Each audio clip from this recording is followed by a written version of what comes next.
इचलकरंजी महानगरपालिका प्रशासन आयुक्त सौ पल्लवी पाटील मॅडम यांच्या आदेशान्वये आपत्ती व्यवस्थापन विभागाच्या वतीने दिनांक 1 मे 2025 ते दिनांक 15 ऑगस्ट 2025 या कालावधीत प्रशिक्षण कार्यशाळा अभियान अंतर्गत राबवण्यात येणाऱ्या 100 दिवसांचा प्राधान्य कृती कार्यक्रमाच्या अनुषंगाने आज रोजी रविवार दिनांक 8/6/2025 रोजी इचलकरंजी लायन्स ब्लड बँक येथे मुख्य आवारात स्वयंसेवकांना प्रशिक्षण माहिती देण्यात आली।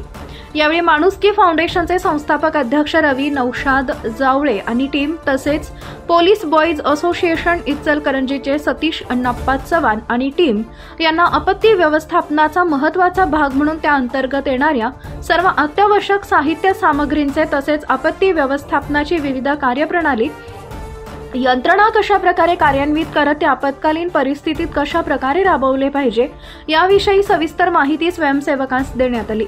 तसेच ती साहित्य सामग्री कशा प्रकारे हाताळावयाची वा कोणती खबरदारी घ्यावयाची याविषयी संक्षिप्त माहिती व प्रशिक्षण महापालिकेचे आपत्ती व्यवस्थापन प्रमुख संजय कांबळे यांनी आपत्ती निवारणाकरता 40 शिक्षित स्वयंसेवकांना प्रशिक्षण दिले। तसेच त्या प्रशिक्षित स्वयंसेवकांच्या शंका प्रश्नांचे निराकरण करण्यात आले।